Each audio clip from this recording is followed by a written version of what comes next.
शिशु वाटिका में जो है, जहाँ से हम सोचना प्रारंभ करते हैं, जैसे कि एक नव दंपति जिसकी शादी हो जाती है, वह एक बच्चा तैयार करने के लिए जिस समय उनके दिमाग में क्लिक आता है, वहीं से प्रारंभ हो जाता है।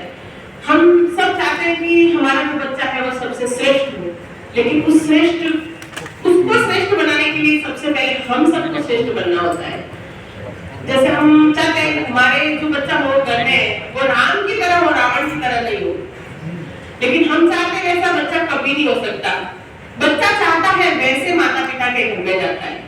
तो हमें जिस प्रकार का बच्चा चाहिए, उसके लिए सबसे पहले हमारे घर का माहौल को परिवर्तन करना होगा।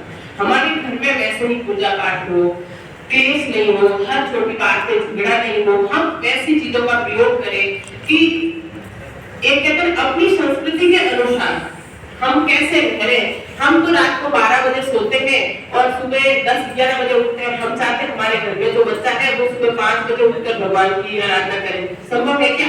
नहीं। तो उसके लिए सबसे पहले हमको खुद को प्रिपेयर होना पड़ेगा।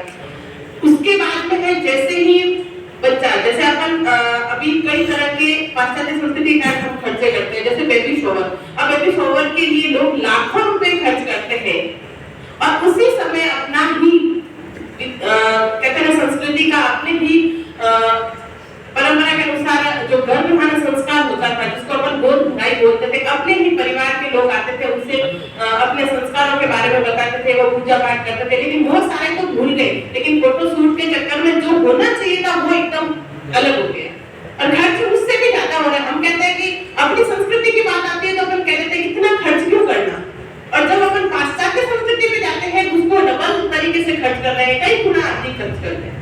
तो उस चीजों को रोकना। और जब बच्चा एक माँ कहते हैं ना, जब शिशु एक गर्भ में होता है, उस माँ के साथ में चाहे पिता का हो, चाहे दादा दादी का हो, चाहे भाई बहन का हो या पड़ोसी का, किस प्रकार से व्यवहार होता है कि वो बच्चा आने के बाद, अपन ने अभिमन्यु की कहानी सुनी है कि गर्भ में भी बच्चा सुन सकता है, 3 माह के बाद बच्चा सुनना प्रारंभ करता है। तो जैसा माहौल बोलते हैं, जैसा सुनता है, वो वैसे ही तैयार होगा।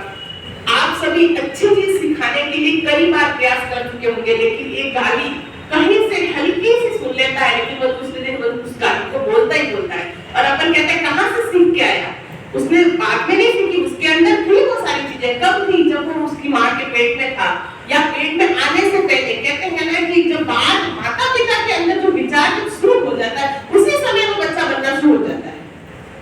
उसी समय से हमारे आसपास कई सारी आत्माएं घूमती है, लेकिन कौन सी आत्मा हमारे घर में प्रवेश करेगी यह हम स्वयं तय करते हैं। और उस तय को करने के लिए जैसा अपने घर परिवार में माहौल होता है, वैसा बच्चा तैयार हो जाता है। उसके बाद में जैसे ही बच्चा जन्म लेता है, उसके बाद में भी माता पिता को किस प्रकार से रहना, कैसे रहना, बहुत सारी चीजें अपने नव दंपति सम्मेलन के अनुसार अपने विद्या भारती में समझाई जाती है, जो अभी तक यहाँ नहीं हो रही है, लेकिन अपनी विद्या भारती जो है उसमें हो रही है। और इस सत्र हम सबका प्रयास रहेगा कि यहाँ पर भी ये शुरू हो जाए।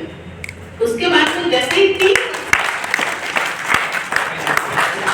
अभी हम नवंबर में ही प्रयास कर रहे हैं कि एक प्रथम नव दंपति सम्मेलन रख देंगे। उसके बाद में जैसे 16 संस्कार होते हैं, उनके अनुसार 3 संस्कार जो है बच्चे जन्मने से पहले होते हैं, वो संस्कार भी अपने विद्या मंदिर में करवाए जाएंगे।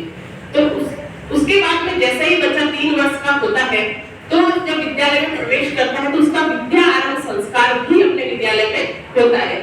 उसके बाद में आजकल के माता पिता में रहता है कि मेरा बच्चा कलेक्टर होना चाहिए, मेरा बच्चा आईपीएस बनना चाहिए, हमारा बच्चा आरएस बनना चाहिए। लेकिन वकील माता पिता का जो बच्चा विद्यालय में एंटर किया तभी, क्या उस समय आईएएस बन जाएगा क्या बच्चा? आईएएस आरएस की पढ़ाई तो 12 करने के बाद उसको सोचना है, जब वो बच्चा तय करेगा ना कि मुझे क्या बनना है। लेकिन आजकल के माता पिता स्वयं तय कर देते हैं कि मेरा बच्चा क्या बनना चाहिए। उस चक्कर में जैसे ही वो आया, आज विद्या मंदिर आया, दूसरे दिन इसको अशनानी है, इसको एबीसीडी, तो उसको वो चीजें नहीं आनी चाहिए।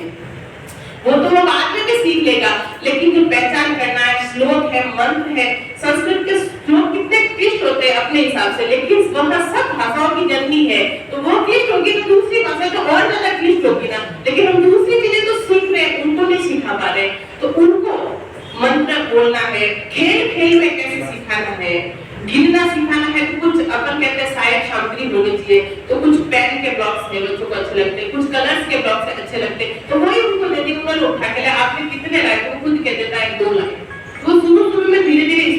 सीखता है, फिर संगीत उनको अच्छा लगता है, तो संगीत के माध्यम से कुछ भी चीजें सिखाते हैं, तो संगीत के माध्यम से इस प्रकार अपनी 12 व्यवस्थाएं चलती है। चित्र पुस्तकालय में प्रथम व्यवस्था रहती है, चित्र पुस्तकालय, उसमें चित्रों के माध्यम से, जैसे यहाँ पर आप सबको चित्र लगे हुए दिख रहे हैं, वैसे ही सभी कक्षा में एक दिन चित्र पुस्तकालय का व्यवस्था रहती है। जैसे आज अरुण का अर्थ होता है सूर्य जब उदय होता है उससे पूर्व की जो स्थिति होती है, जैसे तुरंत अभी 6 बजे उदय होने वाला, उस समय जो सूर्य उदय उसको अरुण बोलते हैं, और उसके तुरंत बाद में उदय होता है। उस बच्चे को सूर्य का रूप मिले, इसलिए क्लासों का नाम भी अरुण और उदय रखा गया है। तो उसके बाद में क्लास तीसरी स्टेप पे आती प्रभात। तो सुबह होने के बाद अपन कहते हैं ना प्रभात का समय, सुप्रभात इस प्रकार बोलते हैं। इस प्रकार कक्षाओं का चलता है। फिर फर्स्ट में आते ही उनको पुस्तक यानी कॉपी किताब मिल जाती है। उससे पहले 3 साल तक बच्चा बिना कॉपी किताब, उसकी भरपूर सहायक सब्जेक्ट, उसकी रुचि जिसमें है उस माध्यम से उसको सिखाया जाता है। चित्र पुस्तकालय है, कलाशाला है, कार्यशाला है, रंगमंच है, तरनताल जो पानी कहते हैं अपना जो शरीर है पंच तत्व से बना हुआ है, लेकिन हम बच्चा जैसे थोड़ा सा रेत में जाता है ना, उसको खींचते हैं कि गंदा हो जाएगा, अरे गंदा हो जाएगा तो कपड़े धो देंगे, इससे ज्यादा तो क्या होता है। लेकिन पुराने बच्चों में ताकत थी, इम्यूनिटी अच्छी थी, तो वो कहाँ से आई थी? धरती से ही तो आई थी ना। हम उस बच्चे को धरती माता को छूने ही नहीं दे रहे हैं, आप सोचते हो उसमें इम्यूनिटी आएगी, कहाँ से आएगी? वो सारी चीजें जो है उसमें व्यवस्था, घर पे नहीं खेलने देते कोई बात नहीं, तो उनको एक दिन शनिवार का जैसे नो बैक डे कल है, आप में से कोई देखना भी चाहता है तो दिन भर आकर के देख सकता है।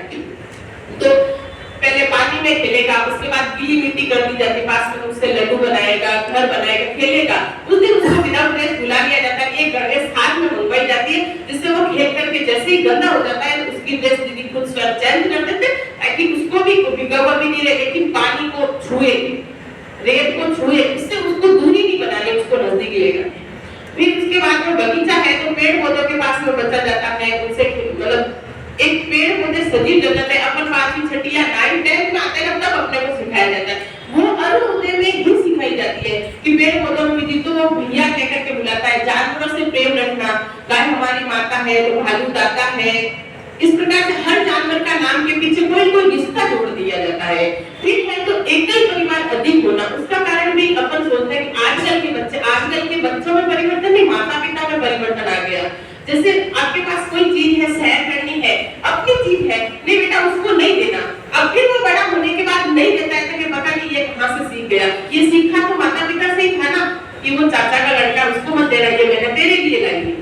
उसकी जगह पर उसको ये कहते कि भले चाहे चाचा का है और का हम सबको मिल बांट के खाना है, थोड़ी थोड़ी आएगी तो सब मिल बांट के खाएंगे, तो वो उसी समय बांटना शुरू कर देता है। तो जब कभी भी परिस्थिति आए तो वो देने की इच्छा रखेगा, लेने की नहीं। और आज बच्चा जो भी आप दोगे वो लेने की इच्छा रखता है, लेकिन देने की नहीं रखता है। उसका कारण कहीं न कहीं हम परिवार वाले होते हैं। हम सब कोशिश करेंगे तो वो ऐसा बच्चा भगवान की तरह पैदा हो जाएगा।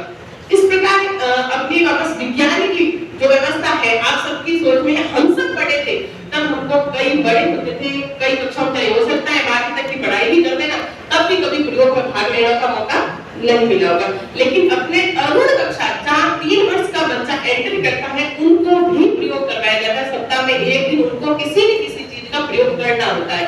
तो प्रयोग में जैसे ज्यादा नहीं, ठोस और नरम, उसमें एक लकड़ी का टुकड़ा, अपन कहते हैं वस्तु कहाँ से लाएगा, एक लकड़ी का टुकड़ा, उसको दबा के देखेगा, छू के देखेगा कि मुड़ रहा है क्या, इकट्ठा हो रहा है क्या, नहीं हो रहा है, तो ये क्यों नहीं हो रहा है, ये कठोर है। और धारणा समझाने की आवश्यकता नहीं, उसको सिर्फ ये कठोर है। उस जगह पर एक उसने सॉफ्ट एक स्पंज ले लिया, ये दब रहा है, ये नहीं दब रहा है, ये दब रहा है, आकार दोनों का एक है, लेकिन ये दब रहा है, ये नहीं दब रहा है, क्या कारण है? तो वो फिर कह देता है कि ये कठोर है, ये नरम है। ये बच्चे खुद करते हैं तो उनके समझ में आता है। हम बच्चों को चीज देंगे ही नहीं और उनको अवधारणाएं समझाते जाएंगे तब तक बच्चा तैयार नहीं होगा। इस प्रकार से उसका सर्वांगीण विकास हो, तो खेल की शारीरिक की व्यवस्था भी रहती है। बच्चा जैसे वजन कितना उठा सकता है, एक छोटी सी कहानी के पहले अपनी बात करूं, फिर एक छोटी सी कहानी के माध्यम से अपनी बात को पूरी करूंगी। जैसे वजन कितना आप सोचते ही नहीं, बच्चा थोड़ा सा उठाता है, अपन कहते हैं ये देर से नहीं होगा, कहते ही नहीं कहते, लेकिन वो बहुत कुछ कर सकता है। इसी प्रकार जैसे थैलियों में पेशी में 1 किलो इकट्ठी कर दी, किसी में 2 किलो, बच्चों को कहते हैं वहां तक ले जा करके रखिए, वो ले जा करके रखते हैं। कुछ बच्चे उदय क्लास के बच्चे यानी 4 साल के बच्चे 5 केजी तक उठा लेते हैं, उसमें वो क्षमता माता पिता भी नहीं जानते, वो फिर कहते भी है कि 5 साल का कैसे उठा दिया, तो वो उठाते हैं। एक छोटी सी कहानी बार दो भाई थे, सगे भाई थे, एक 5 साल का था और एक 7 साल का था। दोनों घूमने जंगल में चले जाते हैं। संयोग से छोटे वाले को प्यास लगती है तो बड़े वाला सोचता है कि मैं कुएं से पानी निकाल के तुझे पानी पिला देता हूँ। तो जैसे ही बड़े वाला पानी निकालने की कोशिश करता है, उस कुएं में गिर जाता है। वो जोर से चिल्लाता है, बचाओ बचाओ। छोटा वाला इधर उधर देखता है, कोई आसपास में कोई दिख ही नहीं रहा है। तो फिर वो बाल्टी की रस्सी फेंकता है और धीरे धीरे खींचते खींचते अपने भाई को बाहर निकाल देता है। जब वो गांव में जाता है, वापस ये बात घर वालों को, किसी बुजुर्गों को बताता है, तो वो लोग कहते हैं कि नहीं, ये संभव नहीं है। एक 5 साल का बच्चा 7 साल वाले बच्चे को बाहर कुएं से नहीं निकाल सकता, ये बच्चे झूठ बोल रहे हैं। ऐसे करते ये चर्चा गांव में पूरे को हुई तो एक बुजुर्ग ने कहा कि ये बच्चे कर सकते हैं। तो बात नहीं कर सकता है क्योंकि उसका वजन भी तो है, 5 साल वाला छोटा है, कैसे कुएं से निकाल दिया होगा, कैसे उसने अपनी बुद्धि प्रयोग। तो उन्होंने कहा उस समय उस बच्चे को बताने वाला कोई नहीं था कि तू कर नहीं सकता। और आज टोकने वाले, मतलब कहते हैं ये बताने वाले बहुत कम होते हैं कि आप अच्छा कर रहे हो, आपने ऐसा नहीं किया, ऐसा नहीं किया। मैं मानती हूँ कि वो नहीं कर पाते, लेकिन 199 सही करेंगे तो एक गलती होती ही होती है। तो गलती की बजाय हम उस बच्चे को प्रोत्साहन, हर बच्चे को, आप में भी है, बच्चा 3 साल का हो या 4 साल का, बच्चे होते हैं, लेकिन उसको सही मार्ग, अभी 5 साल का बच्चा होता है, कुछ गलती कर देता है, उसको चाटका लगा दिया जाता है। उसकी वजह उसे बताया जाना चाहिए कि ये सही नहीं है, ये गलत है, आप ऐसा करोगे और अच्छा होगा, तो वो भी और अच्छा